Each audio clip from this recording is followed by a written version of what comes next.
પાટણ એલસીબીની મોટી કાર્યવાહી। પાલિકાના કર્મચારીઓ પર હુમલો કરનાર 4 પશુ માલિકોને પાસા હેઠળ જેલ ભેગા કરાયા। જાહેર માર્ગ પર પશુઓ છોડી અડચણ ઊભી કરનારા અને ગુનાહિત ઇતિહાસ ધરાવતા તત્વો સામે પોલીસની લાલ આંખ।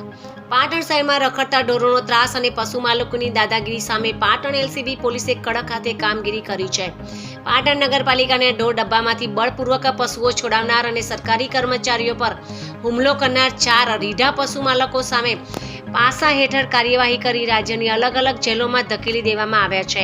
જિલ્લા મેજિસ્ટ્રેટ દ્વારા પાસાની દરખાસ્ત મંજૂર કરવામાં આવતા એલસીબી પોલીસે નીચે મુજબના આરોપીઓની અટકાયત કરીને જેલ હવાલે કર્યા છે, જેમાં રોહિત માતમભાઈ ભરવાડ મધ્યસ્થ જેલ સુરત, જામાભાઈ ભરવાડ મધ્યસ્થ જેલ અમરેલી, યશ ઉર્ફે સંજય ઈશ્વરભાઈ દેસાઈ મધ્યસ્થ જેલ દાહોદ, મહેશ ઉર્ફે મશો ભલાભાઈ ભરવાડ મધ્યસ્થ જેલ વલસાડ।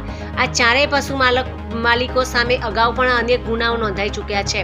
તેઓ જાહેર માર્ગો પર પશુઓ છોડી દઈ નગરજનો માટે જોખમ ઊભું કરતા હતા।